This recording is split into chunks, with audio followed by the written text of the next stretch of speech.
Hello, everybody, and welcome to this media and learning webinar on how can CTLs involve students in staff training and classroom support. So CTLs, of course, Centres for Learning and Teaching, sometimes called CTLs, Centres for Teaching and Learning. But we've put learning first here because we're focusing on the student side. So just to introduce myself and say a few words about how the session will be organised, and then I'll introduce our panel of speakers for today. So I'm Deborah Arnold. I'm a National and International Projects Coordinator at UNEJ, which is the French Digital University for Management and Economics. I'm also Secretary to the Board of the Media and Learning Association.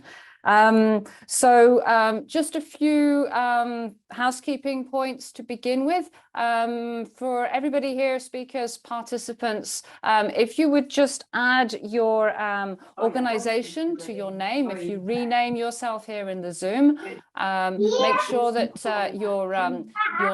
and we can hear some children in the background, so hoping we have children's support as well as student support. Make sure that we can see your name and your organization in the participants list. As you'll have seen on connecting, this webinar is being recorded so that we can keep a trace and publish it afterwards. We will also be sending out a recap after the session to all of the registered participants, so look out for that with some top tips as well.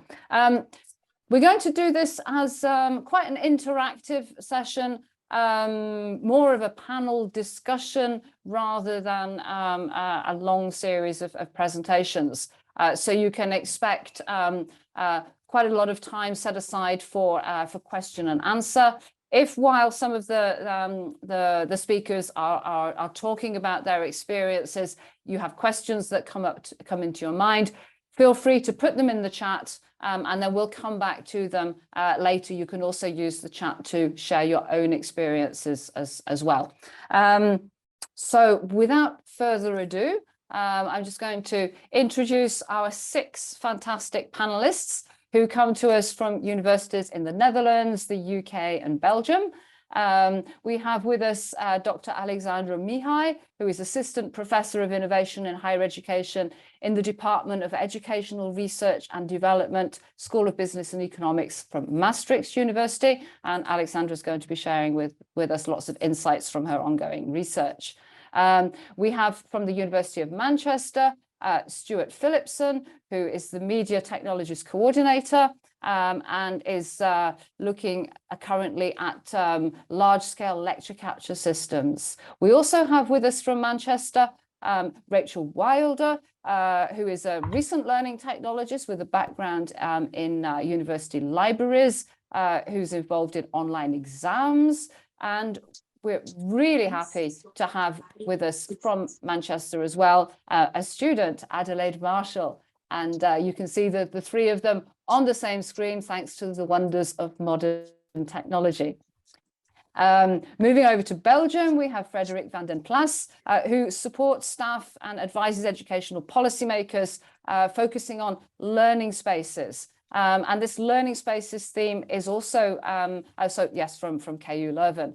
And this learning spaces theme is also taken up at City University in London, where we have James Rutherford, who is the Senior Educational Technologist, and who's joined by Matthew Green, Assistant Educational Technologist, looking at hybrid teaching. So all of these fantastic speakers are going to be taking a student perspective on this question of how can students contribute? What are some of the issues? What are the experiences? What are the strategies? And that's really the kickoff point, is what's been decided at organizational level and how has that been put into practice. So I'm going to invite Alexandra to kick us off, and we'll follow on then in more or less the order that I just mentioned. So over to you, Alexandra. Thank you very much, Deborah. Really, really happy to be here today, to be joined by such great co-panelists, and hopefully have a really nice and lively discussion on the topic. I'm going to try to share my screen. Hopefully it will work. Let's see. And then just a second, full screen. Is it all fine? Okay, great. So I have just a few slides because what I want to get us started with, maybe it's just a good, setting the scene, a couple of minutes that I'm going to be in charge of, let's say. I'm going to try to speak about different ways of involving students, just to open up the discussion. Of course, my colleagues from the various universities that Deborah mentioned will come with concrete examples. I have a few concrete examples for each, but why I gathered so many different types of experiences is because, well, both from my work in the Netherlands, but also in my previous jobs in the UK, Germany, and Belgium, but mostly also from my recent research experience, research and work experience in the US during my Fulbright scholarship. So there, my research object, let's say, were centers for learning and teaching. And of course, I looked at their activities. And one of their activities and one of the, well, actually involving students was a sort of red thread throughout our discussions. Some did more, some did less, and they had various ways of engaging students. So I'm going to try to explain some of those and then explain a little bit how I analyze or how I understand this sort of partnerships, who benefits, what are the benefits for both and what are the, let's say, requirements from the institutional point of view. So I underline here 3 categories, and maybe some of the next speakers will touch upon those or add examples to those. But from my experience, these are the 3 that were the most relevant. So student as partners type of projects. These I encountered mostly in the States. I'm sure that, I know in the UK there are as well. And I'm hoping they will be become more visible and relevant also in other places. Basically here, it's a sustainable pedagogical partnership between faculty and students. And why I bring it here is because it is coordinated by the teaching and learning centers. So they are sort of acting as a mediator or moderator, coordinator, bringing basically faculty and students together. How it happens in reality, it varies, of course, from university to university, but normally one faculty member is paired with one student throughout the whole course, sometimes from the design stage, but less often, mostly just during the semester or the period or whatever each university has as a time frame. And the student acts as a sort of, it's not a student assistant job. It's actually because the student can come and usually comes from a different discipline. So it doesn't have the knowledge, the content knowledge, but acts as a sort of thought partner in a way on the course design, on the learning design aspects, including everything from, how you design the course delivery, but also the learning space as such. So the student really advises and then the faculty on all those aspects. There are regular meetings, there are some workshops the Center and for Teaching and Learning is offering to both groups, both faculty and to students. And there are also regular catch-up or touch-based meetings with both groups together and separate. So it's quite a big thing for these centers. It's quite a lot of work involved in coordinating these partnerships, but there are quite a lot of benefits from it as well. I'll refer to it in the next slide. So that's the first category. The second category we are, very used to as well at Maastricht University is involving students as research assistants or even co-researchers. So really working with students both at undergraduate and postgraduate level, master students, as our co-researchers, co-investigators in different projects, research projects. Now, in the cases I worked on, and especially because we work in teaching and learning centers, the research we do is either scholarship of teaching and learning or scholarship of educational development. Nevertheless, whatever the case is, the students can really add a very interesting layer and a very interesting perspective. And those things have worked very, very well. I can give examples later, but just wanted to add this specific category here. And the third category, probably we'll hear about that more later, is, again, I've seen it both here and in the States, students as support in the effective use of technology. And this, of course, became more relevant or actually started happening during the pandemic because we needed all hands on deck. We needed support from everyone that could provide support, and students were basically trained by education technology units to provide first-line support to faculty in using technology. And that sort of became a nice partnership, and our students became sort of ambassadors on the use of technology and really work together with faculty. And that happens mostly at faculty level from where I've seen it, because the idea is to also have it closer to faculty itself rather than at the central level. But that, I mean, I'm sure it can happen at both levels. So these are the three categories, and hopefully we'll hear more about each or specific examples for each. Now, just very, very broadly, I try to think what each party gets from these partnerships. And I think obviously there are huge gains, and let's explore that today for both parties. What the institutions get, fresh insights from the students about how they experience their learning in that institution. I mean, we normally know that from their student evaluations, but this is very superficial. So through these partnerships and through these deeper interactions, we get insights into how they experience their courses. We get fresh perspectives, because sometimes we are too embedded in our institutions to actually think out of the box when we are doing a research project. So students can bring this fresh perspective. We get, or institutions get, enhanced first-line support, especially when we talk about the use of technology. And in general, if used properly, I would hope that this sort of partnerships with students lead to more organizational learning opportunities in general, so beyond just faculty and staff and students. Now, what do students get? Again, the opportunity to be involved, to co-create their learning experiences, maybe not their own, but peers' learning experiences, but also to contribute to staff development, which is kind of interesting, because this is almost, it's a job that involves new skills. So they gain new skills, they gain work experience. But if we talk about research projects, they also gain research experience, which is very important. Especially we have, for instance, specific masters, like research masters, and the students from these research masters very much welcome these opportunities to work on research projects with us. And they also get a deeper understanding on how higher education works, which can be very useful, especially for those who want to stay in higher education, but also for the others. They just get a better understanding of where they are. And the last thing I wanted to talk about, again, just to open the discussion, because I'm sure those will be questions we'll be discussing later as well. From my experience, these sort of partnerships or initiatives are happening both at central and at faculty level. It really depends, because some centers for teaching and learning are based centrally and some are based at faculty level. Some universities have both coexisting. So depending on where they are, also these partnerships happen there. I think they're beneficial at both levels, of course. It's really important to have a clear process, clear structures, clear accountability, who is in the coordinating role, and incentives, of course, for both parties. So students, either they get money or credits or something. I'm sure we will open up the discussion later.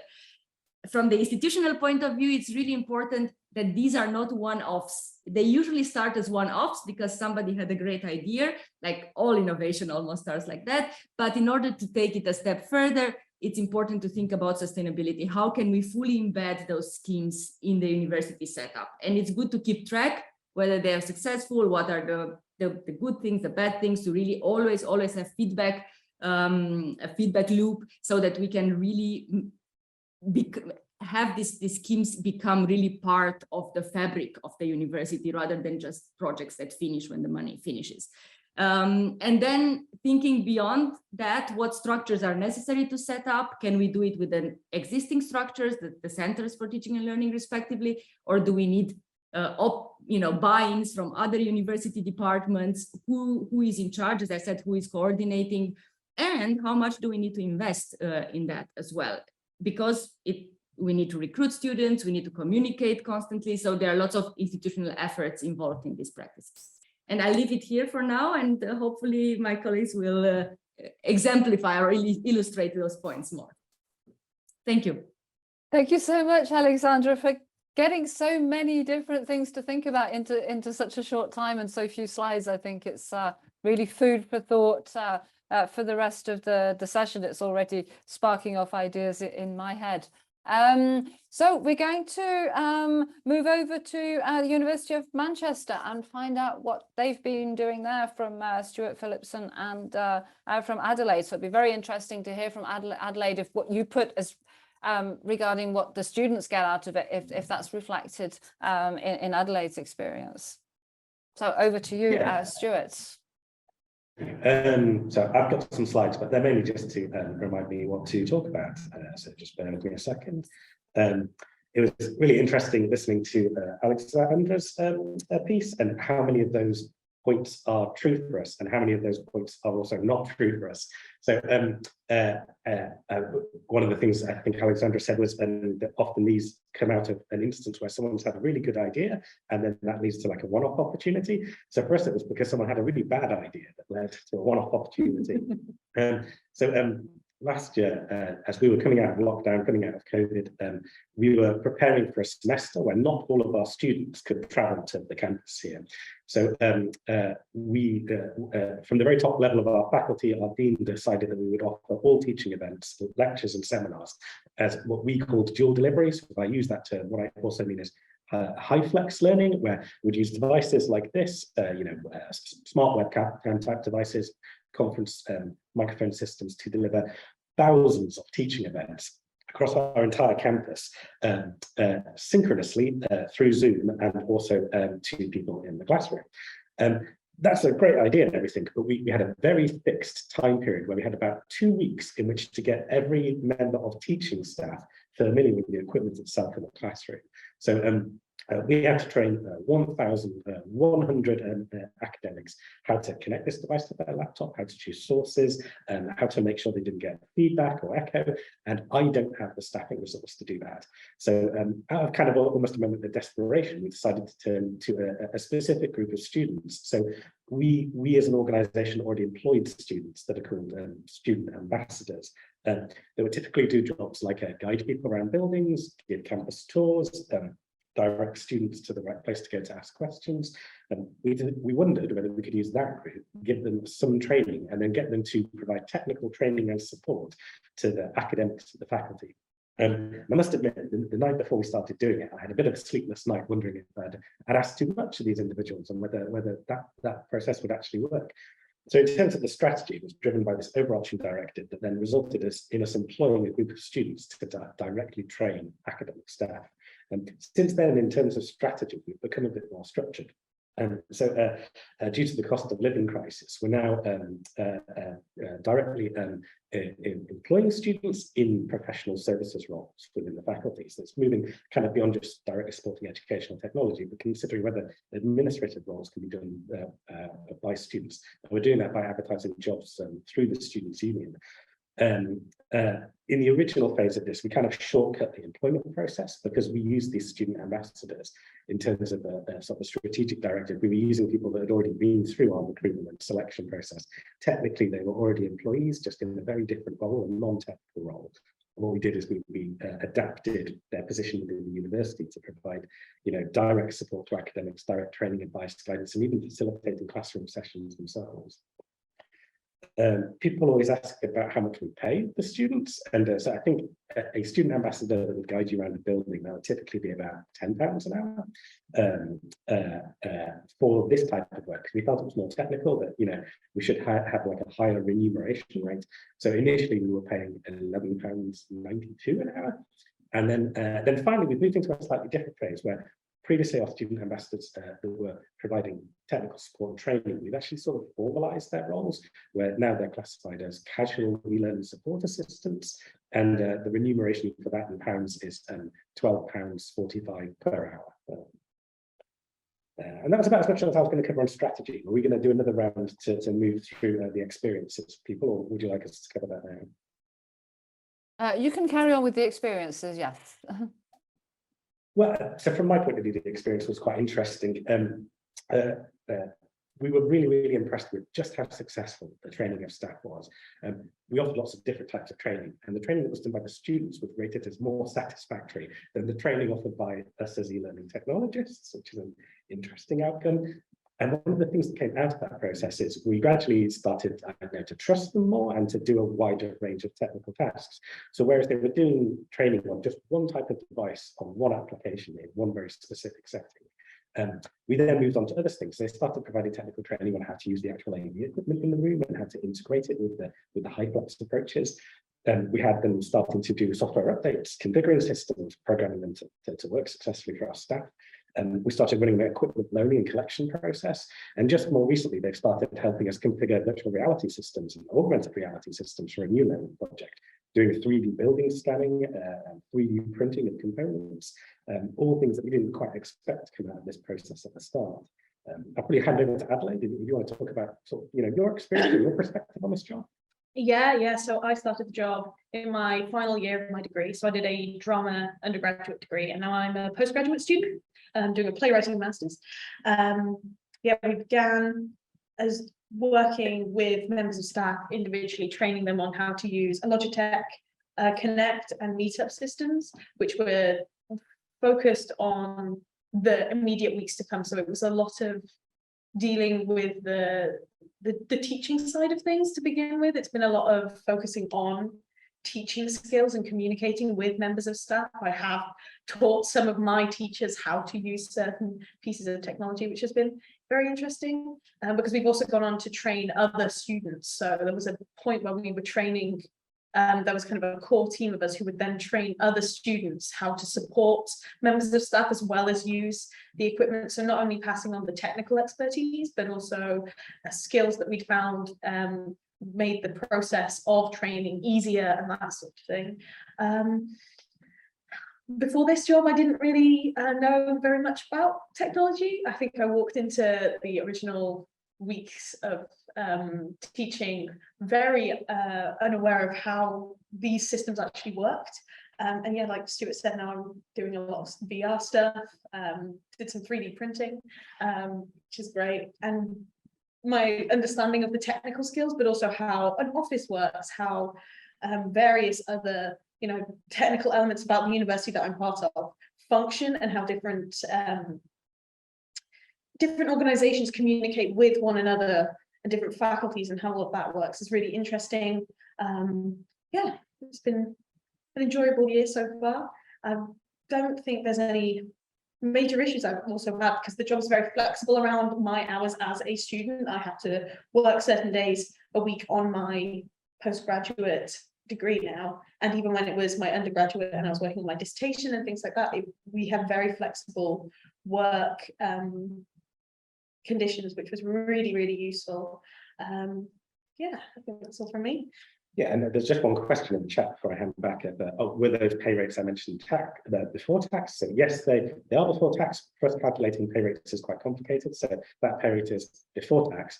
But we also provide a form of holiday pay. So they don't earn paid holidays; they get pay in lieu of holiday. So I think the current rate actually calculates to £13.94 when you take into account holiday pay, which we legally have to provide.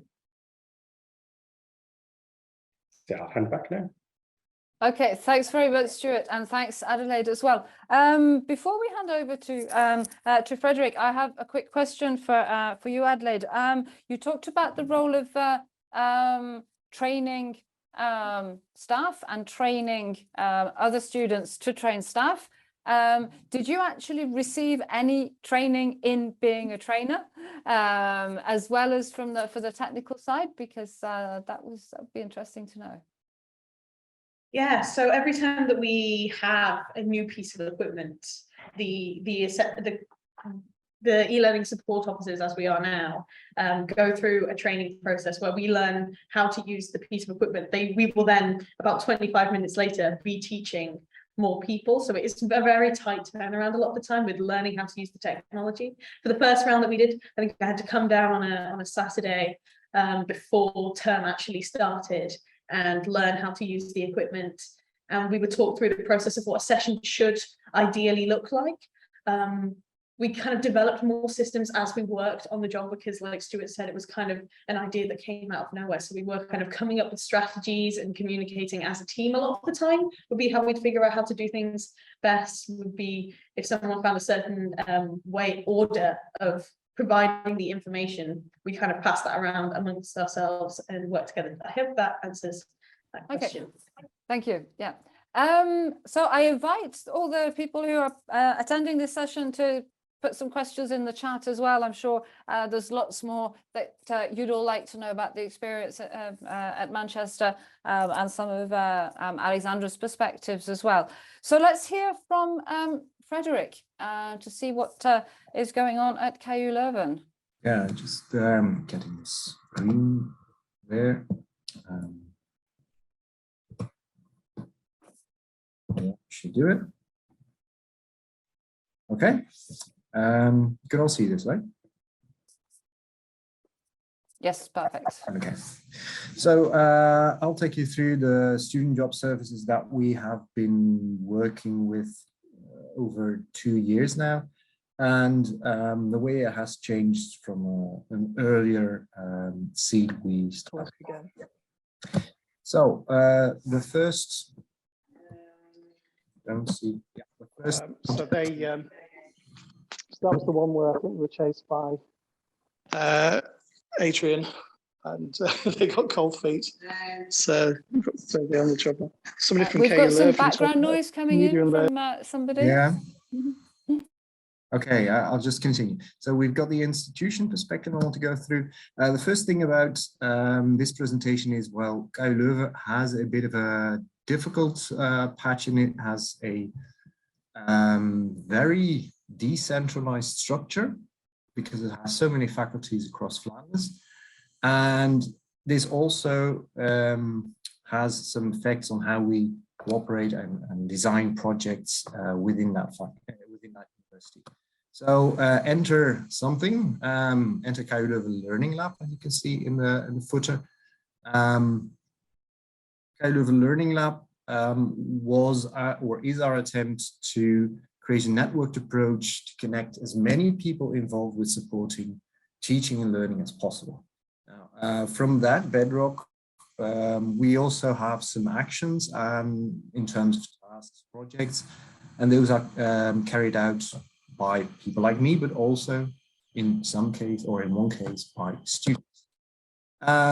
So we had a predecessor to our student job service. It was called Mika, and it was less formalized than the student job service right now is. You could say, you could argue that it was a sense of students as partners because they had taken the course, and after the semester or after the term, they got into a discussion with the staff or the teacher, and then they redesigned certain elements into our LMS based on those talks. Now, less formalized, it was nice to see there, but since that moment, it has become a lot more formalized due to COVID, but also due to some other big changes within the situation, within the construct of our university. Most students right now, they are recruited within the faculty.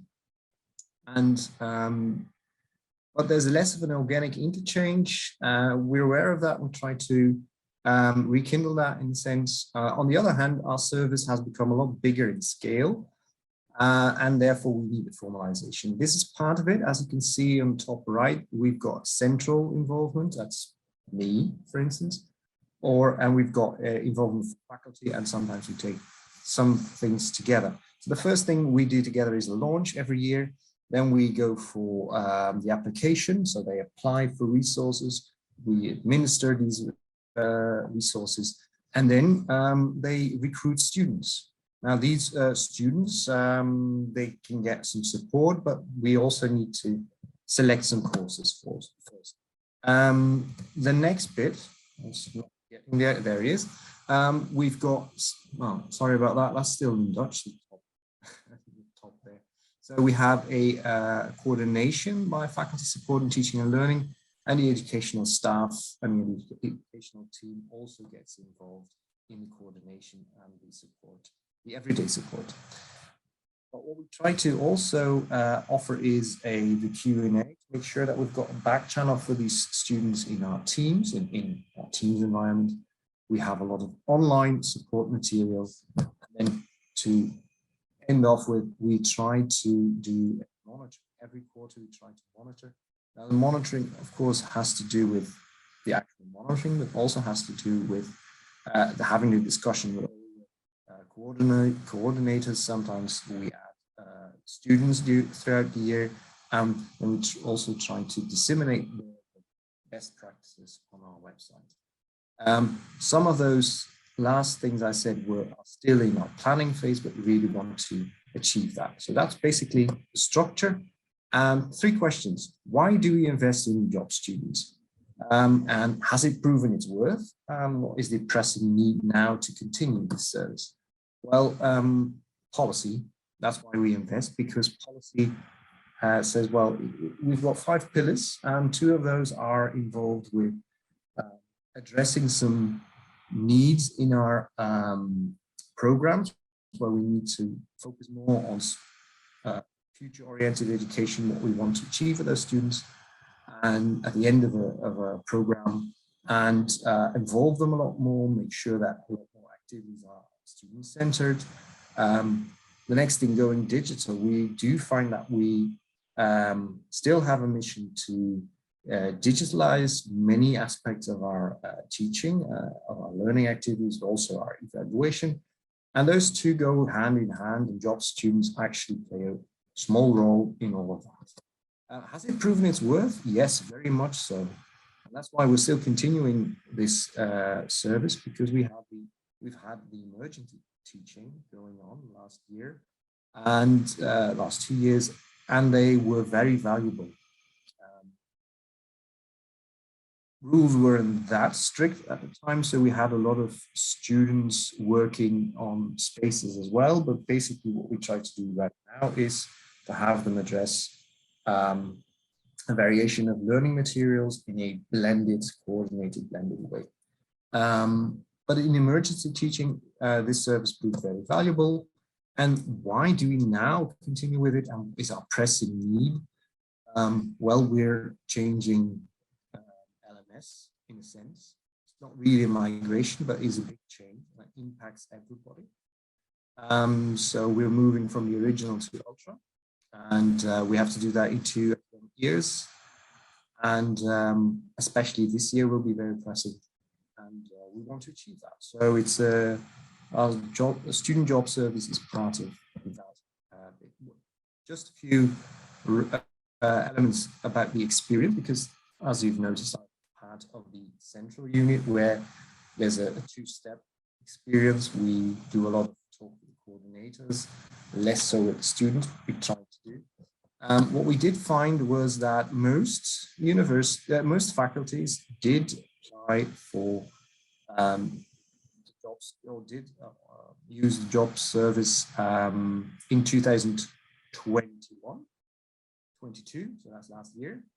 But also a handful didn't, and that's a bit weird, because it's actually quite a sum of money they can invest, but then they don't, and that's a bit weird.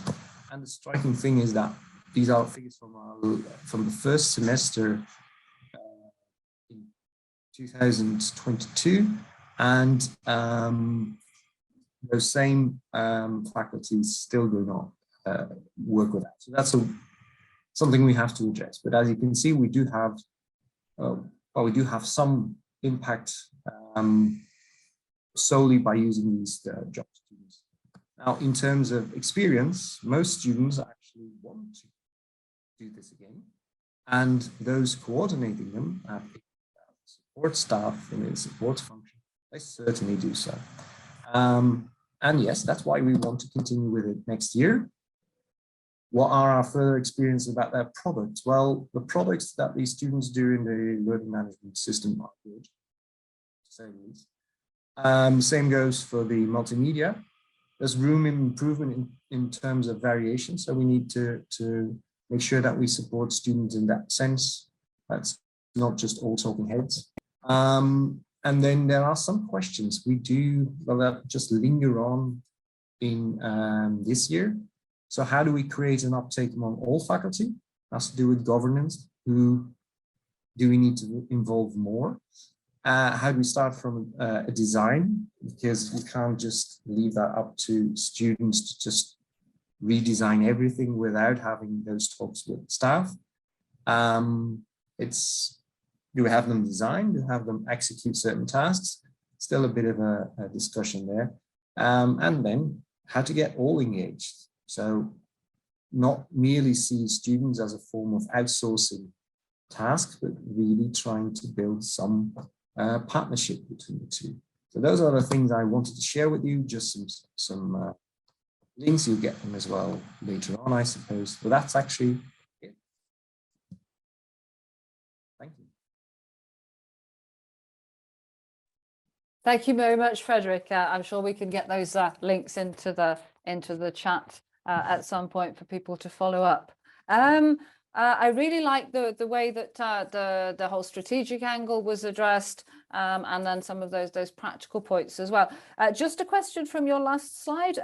When you said how to create an uptake among all faculty, is that an uptake of technology for teaching and learning, or is it an uptake of the students' jobs program? Well, I was especially talking about the students program, but it also entails the first bit, because it just might mean that there's a lack of readiness among staff and among support staff in learning and teaching for that technology, because it has to do, it's very focused on the blended element where we have our provide richer material online to support the on-campus classes, make sure we can activate students or have more activating learning activities on campus or between students online or off campus somewhere. But in order to do that, you need to work around the learning materials and how to work with that. So there's always a technological aspect to it. And we also witnessed a need for support in rooms, like in learning spaces. Our service does not work on that bit, but we do see that some faculty adopt similar styles or similar services to address that problem as well. Okay, thank you very much. And I think that's the perfect transition into the experience at City University. So James and Matthew, over to you. Thank you very much, Deborah. Good afternoon, everybody.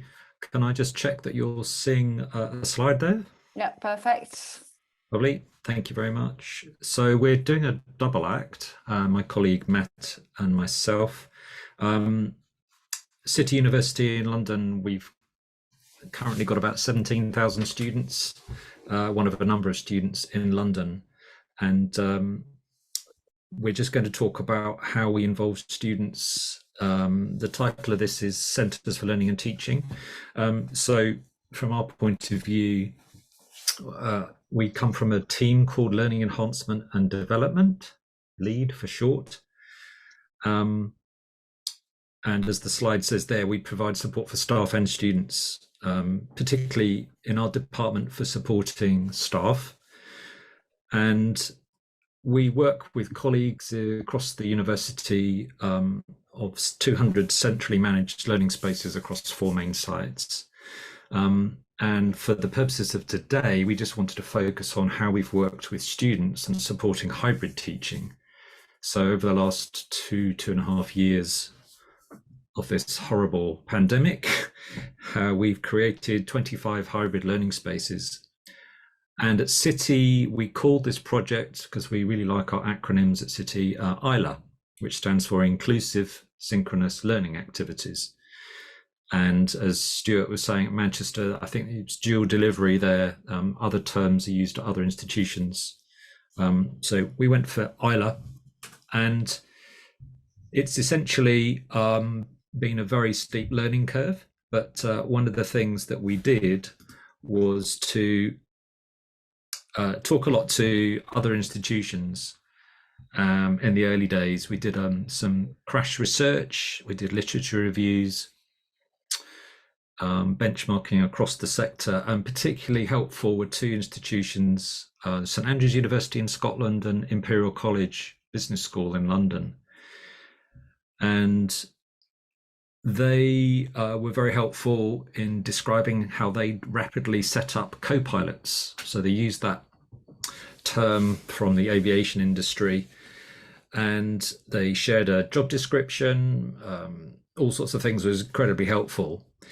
And while we were developing that process, which was a strategic response to a pressing need, during that time we actually had some hybrid courses going on with our business school, and particularly the MBA course. So we had people on campus in the city and people online in various countries around the world, as well as the UK. And we had various people supporting it, AV technicians, we had course officers. I got involved in it. It wasn't easy, but we realized we needed something a bit more organized. So let's just move on to the next slide. And Matt's going to come in a second on this, but in terms of a strategic direction, it was a bit unrefined, let's call it that. It was some schools were demanding we provided spaces. We sometimes threw in a webcam with a laptop, and that webcam had very good audio pickup, but it wasn't an ideal solution. So we tried to develop a model. That was very difficult because we didn't have a test bed to do that in. We had to respond very quickly. So it's quite an iterative growth of technology. And then the support behind that, we realized there was an opportunity to include students. And we were thinking, well, Imperial, they actually were employing GTAs, graduate teaching assistants, postdoc, some hourly paid staff who weren't even at Imperial College. So we were hoping to get postgrads. The governance side of this, it was quickly approved, I have to be said, but within the limit of 25 rooms. We then had to work with colleagues in timetabling to see how many hours of hybrid classes we were talking about. And that was a movable feast. But in the end, we created a steering group which provided oversight, academic reference, and a kind of approval process for what we were doing with this hybrid project. And we've recently included the student union representative on that steering committee, as well as colleagues from timetabling and IT. Matt, shall I move over to you to talk a bit more detail about the co-pilots and how we recruited them? Yes, sure. I'm happy to come in now. So effectively, what the sort of process that we use was that City uses what's called like Unitemps, which I think is a sort of cross sector agency that works predominantly with universities. So effectively what we did was that we created a job description with a sort of like clear role, which I'll talk about later. And then we sort of sent out the job description and basically hired a large number of students. After that, after sort of hiring the students, we then sort of put a lot of time together, basically developing sort of in-depth sort of training plans to support the students and sort of get them up to speed with the technology, so how it works, sort of troubleshooting, and those sort of like different aspects. The way we sort of incentivized this was that we tried to basically employ basic students that would already be sort of on City's campuses rather than employing sort of full-time members of staff. This is because we were sort of trying to offer shifts that were, say, 2 to 4 hours and maximum, say, 5 hours a week, rather than trying to hire sort of people for full-time work. We pay them, I think, what is £14 an hour, which plus holiday pay, like the colleagues at Manchester suggested, made it, I think, £16 an hour, which for a student job was quite a lot of money in comparison to other roles that City offers for students. With that, after that, we basically sort of set up a process of working out who needed a co-pilot, so who was doing hybrid teaching, and then we basically tried to allocate particular co-pilots to particular modules. In doing so, we tried to link students with sort of similar sort of interests. So if you were a sort of master's student in sort of Bayes Business School, we would try and allocate you to a master's sort of course in Bayes or a similar sort of topic. So there is no requirement to do any teaching or to do any sort of particular things like that. But the benefit of that is the fact that they get to sort of learn more about a topic that they may be interested in. Shall we move on to the next slide, please, James? Yep. So effectively, the role is to it might be quite a good idea to kind of give you a sort of like idea of the technology. So in all of these 25 different rooms, we basically have a new system which is what we've called Isla, which basically runs Zoom or Teams via the PC, and basically the role there is to help facilitate the lecturer in using those technologies. I think one of my colleagues at Leeds suggested that being teaching and hybridly or teaching, is that a word? Teaching hybridly is often sort of like flying a plane. Like you've got to sort of flying a plane, and like it's a very difficult task. Like you're having to monitor loads of different things. And effectively, what we envisioned the sort of co-pilot role to do was to basically conduct sort of like take control of like those sort of technical aspects that are quite difficult for the lecturer, and basically allow the lecturer to teach while the co-pilot sort of monitors the chat. They monitor the polls, they sort of do the troubleshooting of the technology, they switch the cameras, so they're effectively there in the sort of technical capacity. But also in another way, we also wanted them to sort of be advocates for the online students as sort of with the sort of switch to hybrid teaching. Some have suggested sort of within the literature or within research that the online students can often be sort of left out, and they're sort of a second part to think about. Whereas what the co-pilot role sort of does is it acts as a sort of advocate for the students online. It's sort of repeating any questions the lecturer has asked, or making sure that the students at home's voices are heard. In terms of the what the students bring, like one of the reasons why we sort of chose students for this role was that I think a lot of the students that we have at City have experience learning online. So and they therefore sort of know what it's like, and have the sort of difficulties that learning online can be. So therefore they're kind of great people to be sort of advocates for online students.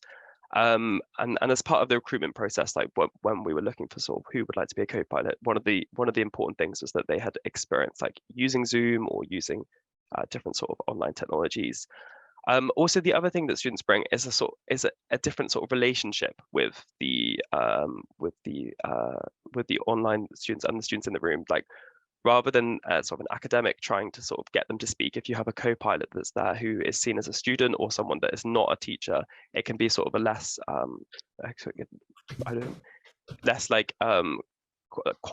difficult way of like encouraging discussion. In terms of what the students kind of get out of this, I guess that there's quite a few different sort of things that relate back to what Alexandra said at the beginning. So firstly, it's a well-paid role that so it's £16 an hour in total, including holiday pay. But it's also it can be incredibly flexible with their studies. There's no maximum hours that we want them to work. There's no minimum. We basically try and allocate it upon who would like to do the job and who would like to do the sort of role, and what sort of shifts they would like. So then there's also kind of a skills-based element to this. So with this role, they get a sort of experience in learning sort of facilitation skills. So how to help facilitate a class and sort of classroom management. So that's through the sort of like encouraging discussion with their fellow students.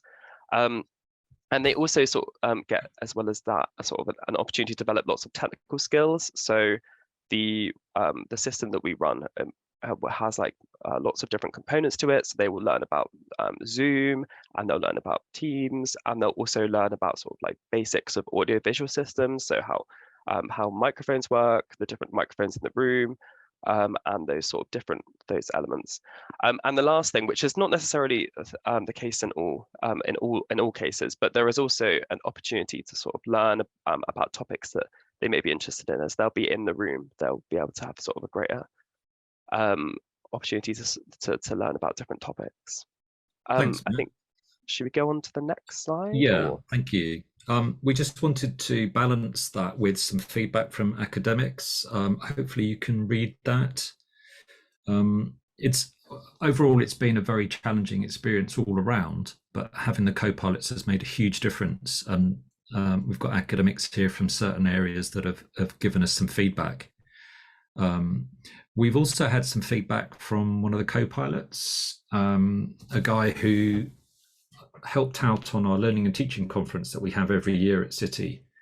And I think that was someone that you've worked closely with, Matt. He had very positive experience.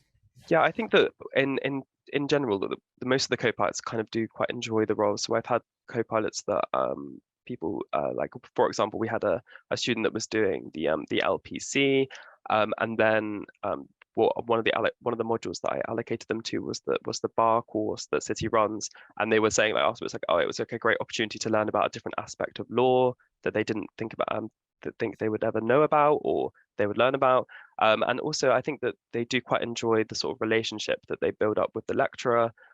It's a very like friendly sort of role. And yeah, it's quite a relaxed role. Like they get to sort of take their laptop into the class, use their laptop. I think that the feedback that we've received in general has been very positive, and lots of co-pilots have wanted to continue through the next sort of like year or through the next terms, or yeah. Great. I think that's pretty much us, Deborah, for the moment. Thank you very much. As I put in the chat, one of my questions was going to be precisely on this question of how is this perceived by the academics. So thank you so much for addressing that. Excuse me. In very interesting set of experiences, and personally, I'm struck by the professional take on this, that these are student jobs, that students are being recruited to fulfill a particular role. And so I'm going to ask quite a provocative question now, because we know that funding in higher education is tight, that there are gaps in academic recruitment and professional services. So how do you avoid being accused of exploiting student labour to compensate for a lack of academic and professional staff? Anybody want to step in and answer that? Putting you on the spot now. I can have a go. Sorry. Okay. Go for it, Stuart. Yeah. Yes, Stuart. Yeah, I think there has to be some element of fairness to the remuneration they receive, and it has to be proportionate to the tasks they're being charged to do.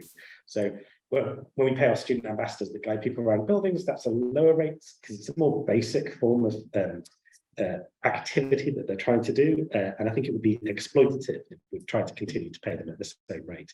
So as soon as we'd started to ask them to do more technical tasks, we'd increase that rate of salary. And then when we went through sort of the final phase of what we're doing, we kind of rolled the remaining students into the e-learning team. We've given them proper, accurate job descriptions that reflect the tasks that they're doing, and a commensurate pay rate to that job description. Or at least that's how I'd explain it. Can I just add another thing that I also think is very important, at least in my experience? I've not felt exploited.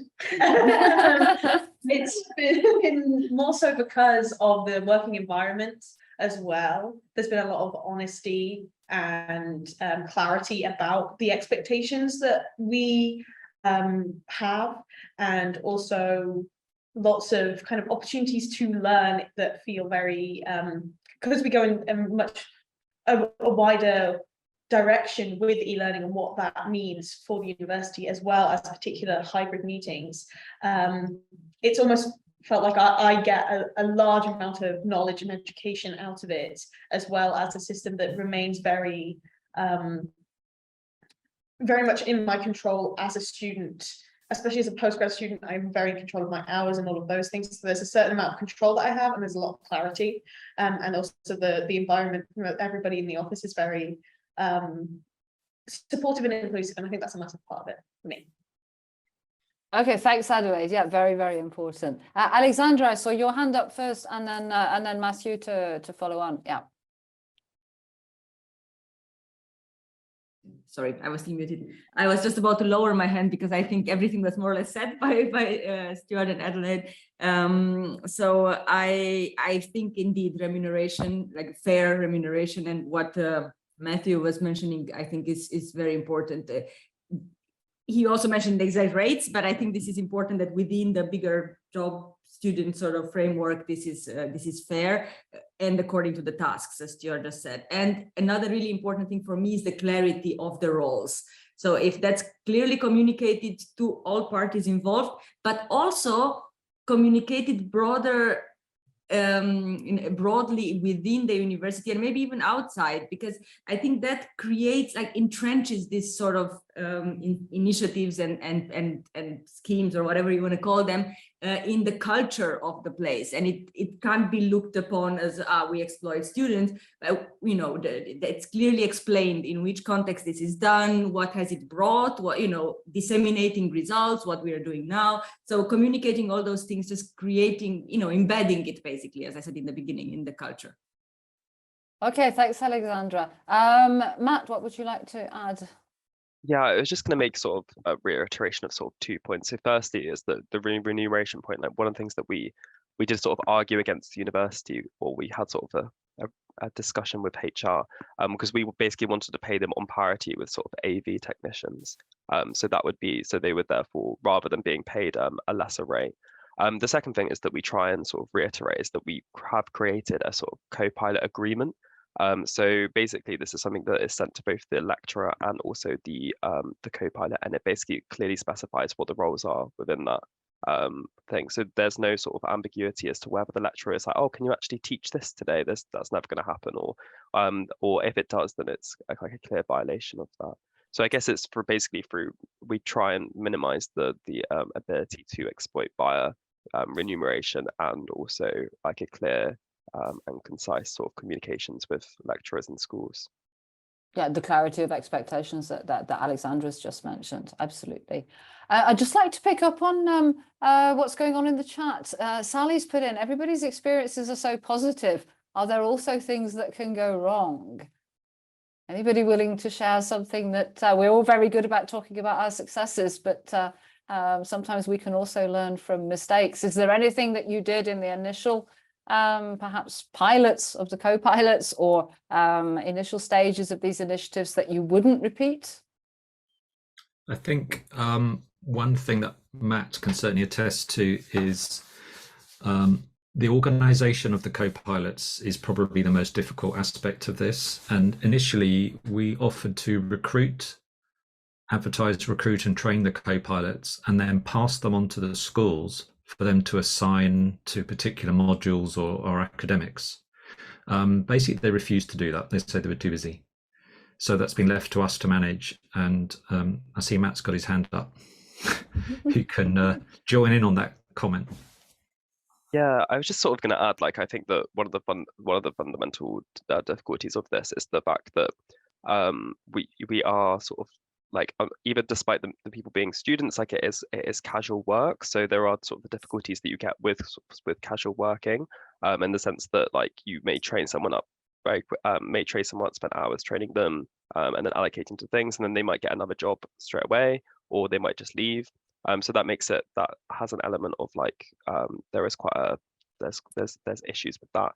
And I guess that the process of, like, trying to centrally run something within a university, which is kind of federalized, is quite a problematic relationship, because, say, for example, if a lecturer decides that they're going to move all their sessions online, you won't necessarily, I won't necessarily know they've done that. I'll send the co-pilot there, and then there'll be no work for them to do. And the way we sort of got around that to stop sort of any problems with exploitation or stuff is that we still pay them if unless the lecturer has cancelled with like ample notice. But effectively, it is like fundamentally quite difficult to keep a handle of like what modules are doing which, especially when it's on quite a large scale. Okay, thanks. Yeah, maybe at KU Leuven with the distributed approach, there would be something. But I think I saw the Manchester team's hand up first, so I'll invite Stuart, Rachel, and Adelaide to come in, and then hand over to Frederik for some insights on that. Yes, it's similar to what City University brought up. It's having lots of students isn't always a good thing. As we ended up training about 300 plus students to help in class teaching and to offer support. And the feedback from academics was, this isn't a good thing. They're not reliable. They will just cancel at the last minute. So I'm left in a lurch and trying to teach hundreds of students online and in class. So it's not always the most reliable service to offer. We definitely feel less is more, and that core group of 12 students that we've hired right from the initial offset has been the best thing that we could do. Okay, that's interesting, and that relates to some of the questions that Alexandra put in at the beginning. This question of scalability, but on that distribution and handing over control to the faculties, how does that work, or what improvements would you see at Leuven, Frederik? Well, let's just run into the things that don't work in a distributed or decentralized way. That is, if you do not specify tasks and involvement, because the reliability of those students is part of the rules of engagement that you create with them. And there's also a sense of, we know that students cannot be reliable in the sense of a sustainable thing years in a row. That's not possible. So you need to adapt your support to that given fact. That's one. And two, don't expect too much. Don't expect faculties to be ready to use students. I think that was it still is our biggest hindrance. We assume that the offering of job students or student jobs is something that is very welcomed everywhere. It is, until they need to specify what exactly do they want to do with them. And that's our major thing we want to change, to make sure that at a faculty level, when we distribute tasks and funding, that we also have a plan of changing certain elements. And then one element that we are in the midst of redoing is the monitoring. It sounds very harsh, but we do need to have data on which courses have been dealt with. We're also working, in this case, not with institution funding, but with funding from our Flemish government this year. That makes it a bit harder even still. So yeah, from my perspective, we have to be a bit harsher on faculty and staff. Okay, that's a message for all of us. Alexandra, based on the questions that and the issues that you highlighted at the beginning, what were the things that confirmed the insights that you have, and was there anything surprising that you heard from the rest of the colleagues? Well, first of all, it was really great to hear examples of what I had sort of, schematically structured in the beginning. We haven't talked to each other really before, but it was great to hear that. So I think it confirmed, or at least it get not confirmed, because I don't have yet that, like real hypothesis or anything on this, but it was more like giving examples of what types of projects are being done or have been done in the past years. It was really interesting to hear from Frederik, and I mean, I understand perfectly, because we about the centralized, decentralized, and distributed. This is something that I'm, struggling with a little bit, and especially in terms of teaching and learning support and technology support. And I think this is an interesting aspect that we keep discussing now as well. where things can go bad, because the institutional fabric is in such a way that you know, sometimes they fall between the cracks, nobody takes full responsibility. Sometimes it feels like one level pushes the other, and unless it becomes culturally entrenched, as I said before, it doesn't, you know, until people hear from each other that it worked, and then it really becomes something talked about and stuff like that, that to you know, almost go against this institutional rigidity. Yeah, there can still be issues, but I'm not pessimistic. Actually, I'm quite optimistic hearing all these examples. It was really interesting to see a really nice structured projects, both at Manchester and at City, and like structured, organized, but also what Frederik was explaining, all those stages and everything, and how each level is involved, and also how the recruitment is done. I think this is really great, and I think this. I don't know. I'm wondering, how many times do you give these presentations at your universities? Never. Yeah. Right, Maybe well, you should, because they're very good presentations. Maybe you should do your own advocacy within the institutions. Exactly. So yeah, that's it for now. Okay. I've still got quite a few questions up my sleeve, because this keeps me thinking. From some of the conversations I've had before, especially here in France, there's been discussion about awarding credits as motivation. None of you talked about credits, but then it's kind of linked to another question I have, which is, how do you ensure equity with students who don't participate in this? Because you're giving opportunities for professional development in many ways, not just the actual technical skills, but some of the more transversal skills that are required. So would anybody have anything to contribute on that point, the equity, and then the yes or no of awarding credits as a form of incentive?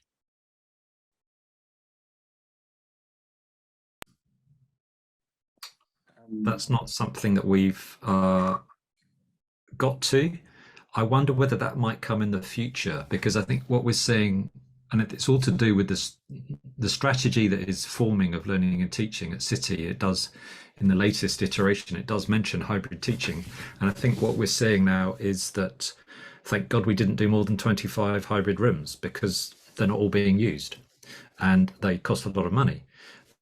Sorry, Stuart. I know you did a few more than 25, but I think it's going to, Alexandra and I have had this conversation on the podcast series that's sort of separate to this, that I think it's going to remain, but in certain areas. And according to the research that I've read and what I've heard, is it's largely more suitable for postgraduate courses, smaller cohorts of students, more mature students who have got other things going on at home, who are not even in the same country.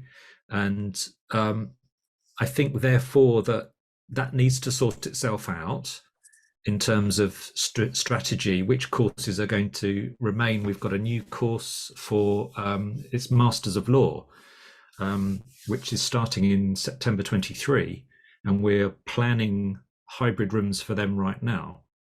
And they've got 6 months to learn how to use the hybrid kit.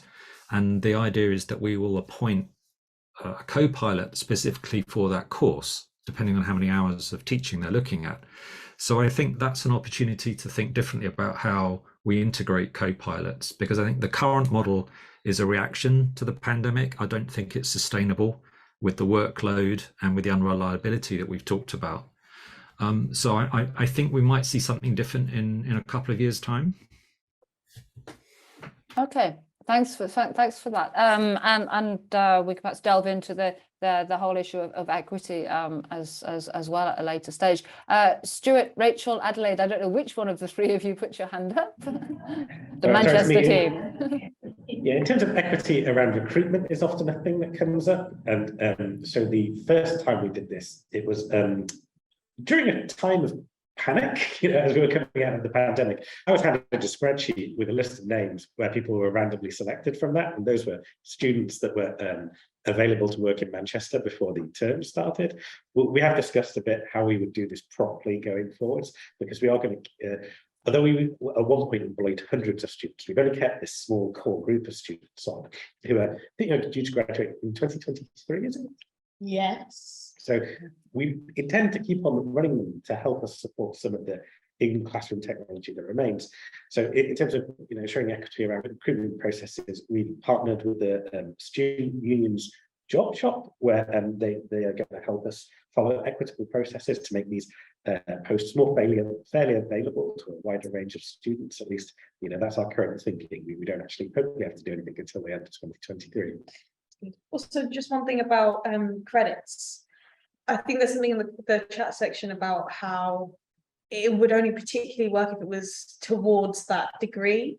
I think that is a very fair statement, because there are things that we do at Manchester, such as the Stellify Award, where it's an exterior award to your degree, which you can graduate with.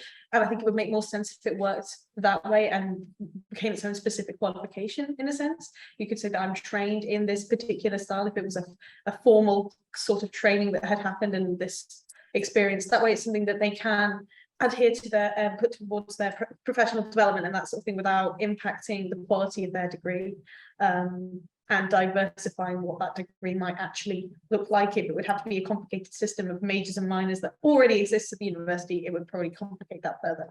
But that's just my ideas there. Okay, yeah, the reality of how degrees are structured and what fits and what doesn't.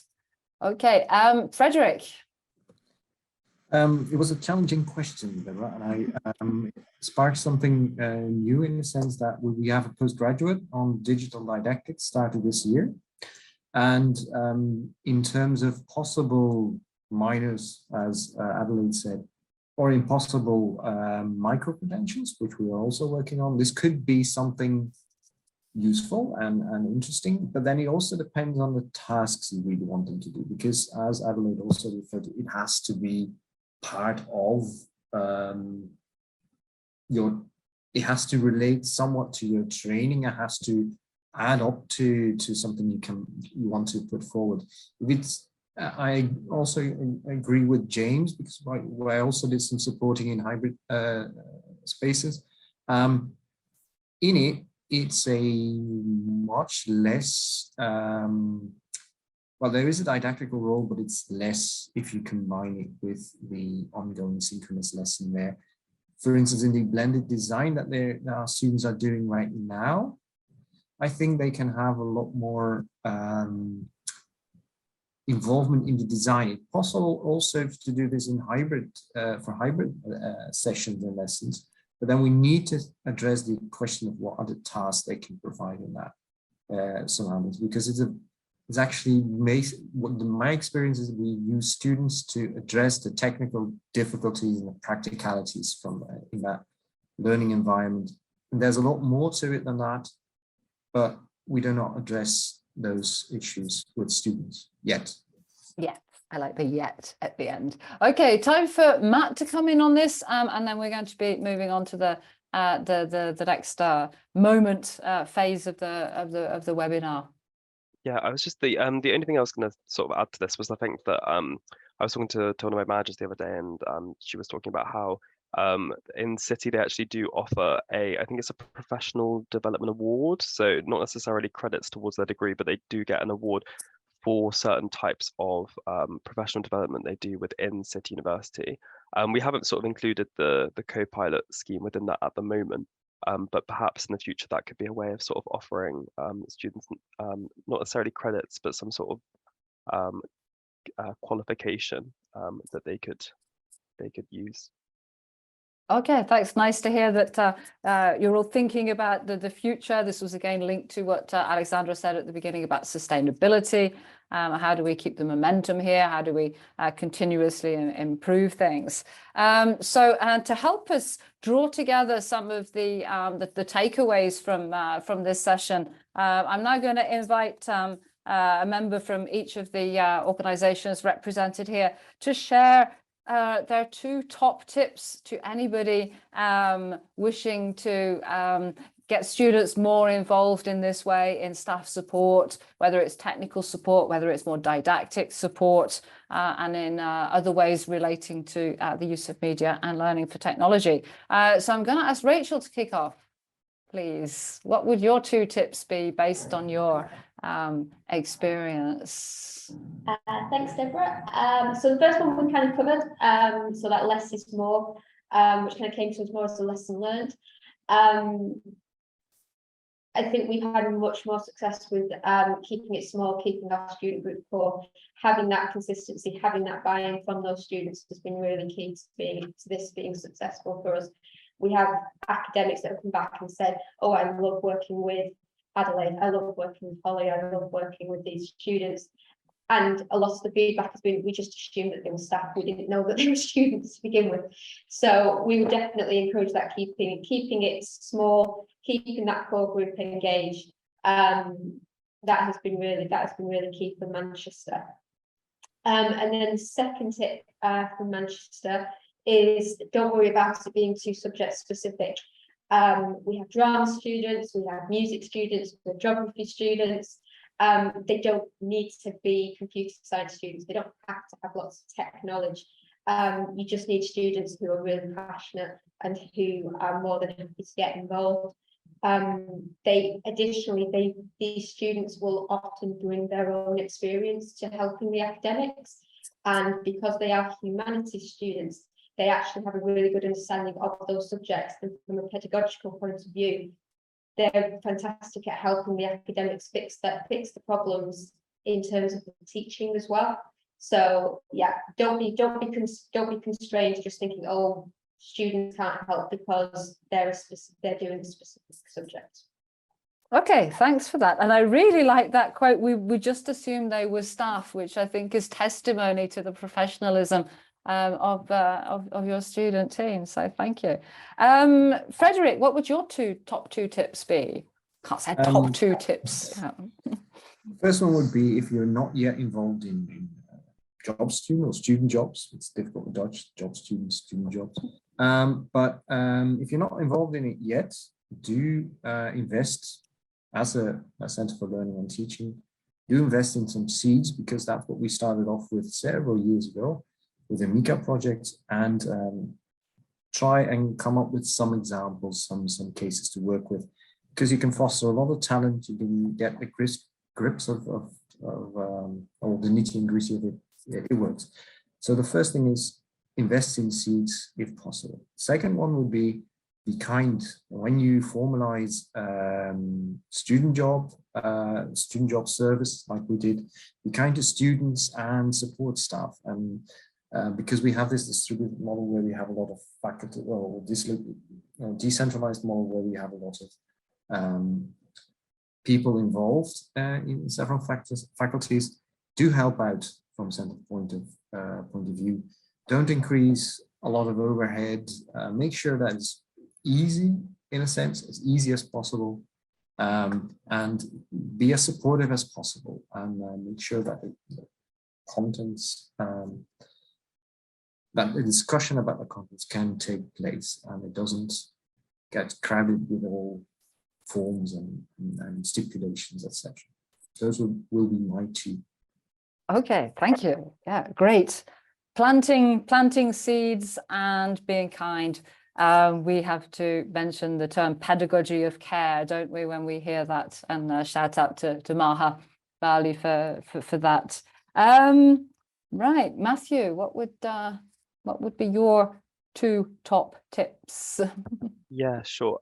So I think that my kind of first top tip is sort of actually, I'm saying this, but it's more of a sort of conversation with like university management, which is the fact that to sort of use these sort of processes, it is kind of essential that you invest in these sort of structures, that if you want to use student workers or student basic thing that we basically realize is that it's not really possible to sort of do this on the cheap. Like you do have to sort of invest a lot of time, both like monetarily, in terms of like sort of time for training, and also it's important, and also like time in building sort of administrative processes that are going to enable sort of the allocation of students to particular modules, as we do with sort of the co-pilot thing. It's also like, I think in terms of investment, it's also quite important to think about this as well in terms of like investing in the students. So like one thing that we sort of have realized is that for many students, this is actually their sort of first job.